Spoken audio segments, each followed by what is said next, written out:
Friends, welcome back to my channel. और आज का जो हमारा वीडियो है वो है हिंदी का वीडियो। जैसे कि कल हमने पढ़े थे स्वर, वो पार्ट 1 था, और आज हम पढ़ेंगे व्यंजन जो कि पार्ट 2 है। आई होप वीडियो का पार्ट 1 आपको अच्छा लगा होगा और आई होप कि वीडियो का पार्ट 2 भी आपको अच्छा लगे। जैसा कि कल हमने पढ़ा था कि व्यंजन में जो होते हैं वो 33 व्यंजन होते हैं। व्यंजन क्या होते हैं? जो वर्ण स्वर की सहायता लेकर बोले जाते हैं वो व्यंजन होते हैं। व्यंजन मतलब जैसे का होता है तो का अकेले का नहीं है, का के अंदर का मिला है और आ मिला है। का एक व्यंजन है और आ एक स्वर है। तो व्यंजन जो होते हैं वो हमेशा स्वरों की सहायता से बोले जाते हैं। तो सबसे पहले हम पढ़ेंगे व्यंजन का वर्गीकरण। सबसे पहले इसमें आते हैं स्पर्श व्यंजन। स्पर्श व्यंजन कितने होते हैं? 25 होते हैं। जैसे का, चा, ट, त, पा। ये जो का, चा, ट, त, पा, कचट, तप है, ये वर्ग में बटे हुए हैं। का वर्ग अलग है, जैसे वर्ग है ना, तो का वर्ग, चा वर्ग, टा वर्ग, ता वर्ग और पा वर्ग। तो हर वर्ग में 5 अक्षर है। 1 2 3 4 5 अक्षर का वर्ग में है। चा वर्ग में 1 2 3 4 5, ऐसे ऐसे हर वर्ग में 5 अक्षर है। तो पहला का वर्ग को हम कंठे वर्ग बोलते हैं, कंठे व्यंजन बोलते हैं। कंठे व्यंजन का, खा, गा, घा और अंगा होते हैं। दूसरा चा वर्ग है। चा वर्ग को हम तालव्य व्यंजन बोलते हैं। चा, छा, जा, झा और इया, इनको हम स्पर्श संघर्षी व्यंजन भी बोलते हैं। मूर्धन्य व्यंजन कौन से होते हैं? जिनको अपने मूर्धा मतलब मुख से बोलते, जब हम बोलते हैं तो देखिए टा, ठा, डा, ड, अड़ा, तो ये मूर्धन्य व्यंजन। दंते व्यंजन ता वर्ग में आते हैं। ता, था, दा, धा, ना। जब हम ता, था, दा, धा, ना का उच्चारण करते हैं तो हमारी जो जीभ है वो हमारे दांतों को छूते हुए देखिए उच्चारण होता है। ता, था, दा, धा, ना। ओष्ठी व्यंजन मतलब जिनके बोलने में हमें अपने ओष्ठ का उपयोग होता है। पा, पा, बा, भा, मा। जब हम बोलेंगे इन पांचों को, जब हम बोलेंगे तो देखिए हमारा जो ओष्ठ है उनका इसमें प्रयोग हो रहा है। पा, पा, बा, भा, मा। ठीक है, तो ये पूरे 25 जो है वो स्पर्श व्यंजन है। और ये तालव्य व्यंजन चा, छा, जा, झा, इया को हम स्पर्श संघर्षी भी बोलते हैं।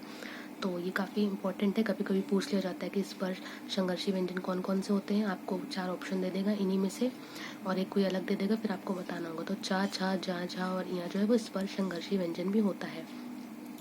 तो ये सारे वर्ग थे और ये सब हर वर्ग में 5 अक्षर थे, तो ये स्पर्श व्यंजन होते हैं।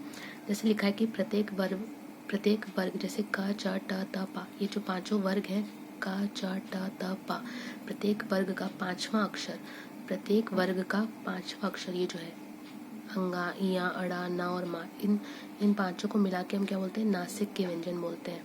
अड़ा, इया, ना, मा। जब हम इनको बोलते हैं तो हम देखते हैं ना, हमारे जैसे लगता है कि नाक से इनका उच्चारण हो रहा है, तो इसलिए ये नासिक के व्यंजन होते हैं। दूसरा हमारा पॉइंट जो इसमें है वो है अंतस्थ व्यंजन। अंतस्थ व्यंजन कौन से होते हैं? मुख से कम वायु निकले व्यंजन का उच्चारण करते समय। जब हम इन व्यंजनों का उच्चारण करते हैं तो हमारे मुख से बहुत कम वायु निकलती है। जैसे य, व, रा, ला, देखिए बोल दिया ना आसानी से, य, व, रा, ला, तो ये चारों जो है वो अंतस्थ व्यंजन है। य और बा अर्ध स्वर भी हमने अपनी पिछली वीडियो में पढ़ा था। और जो य और बा होते हैं इनको संघर्षहीन व्यंजन भी बोलते हैं। य और बा देखिए बहुत ही आसानी से बिना मुख से ज़्यादा वायु निकले इसका उच्चारण हो सकता है। य और बा को संघर्षहीन व्यंजन बोलते हैं। और य और बा हमारे अर्ध स्वर भी हैं। तो ये हो गए हमारे अंतस्थ व्यंजन 4। और स्पर्श व्यंजन ऊपर कितने थे? 25। 25 और 4 कितने हो गए? 25 और 4 हमारे टोटल हो गए, ये 30 यहाँ पे हो गए।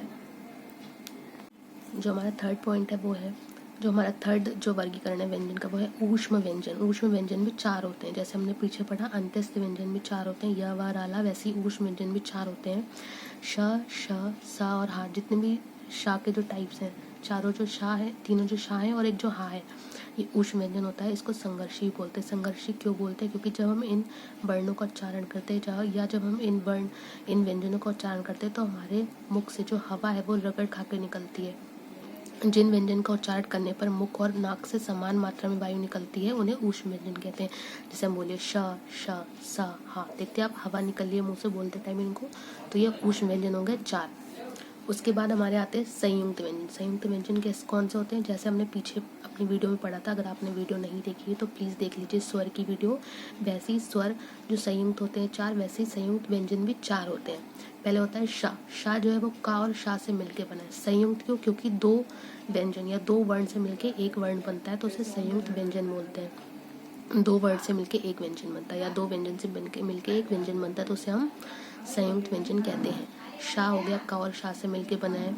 ज्ञा हो गया जैसे चा और इया से बना है, त्रा बन गया जैसे ता और रा से, श्रा बन गया जैसे शा और रा से। तो ये संयुक्त व्यंजन है। तो जैसा कि हमने देखा, हमारा जो फोर्थ टाइप था वो था संयुक्त व्यंजन। संयुक्त व्यंजन 4 होते हैं। जो व्यंजन 2 व्यंजनों से या 2 वर्णों से मिलकर बनता है वो संयुक्त व्यंजन होता है। पहला होता है शा। शा जो है वो का और शा से मिलकर बना है। दूसरा है ज्ञा। जा और इया से मिलकर बना है ज्ञा। त्रा। ता और रा से मिलकर बना है त्रा। श्रा। शा और रा से मिलकर बना है श्रा। तो ये हो गए संयुक्त व्यंजन हमारे। द्विगुण व्यंजन कौन से होते हैं? 2 होते हैं द्विगुण व्यंजन। उसमें जिन वर्णों के उच्चारण में जीभ ऊपर उठकर नीचे गिरती है, जैसे ड और ढा। जब हम इन दोनों को बोलते हैं कि ड और ढा, तो हमारी जीभ पहले ऊपर टच कर रही है हमारे मुंह को, उसके बाद वो नीचे गिर रही है। तो ड और ढा कौन से द्विगुण व्यंजन हो गए। इनको हम उत्क्षिप्त व्यंजन भी बोलते हैं। उत्क्षिप्त व्यंजन क्यों बोलते हैं? क्योंकि इन दोनों वर्णों से कभी भी कोई शब्द शुरू नहीं होता है, तो इसलिए इनको उत्क्षिप्त व्यंजन भी बोलते हैं। ठीक है। अब हमारे 2 और अयोग्य व्यंजन है, जो वर्ण आ के योग से बने किंतु व्यंजन के लिए अर्थ प्रकट करते हैं, जैसे अंग और आह। अंग जो होता है वो अनुस्वार होता है, आह जो होता है वो विसर्ग होता है।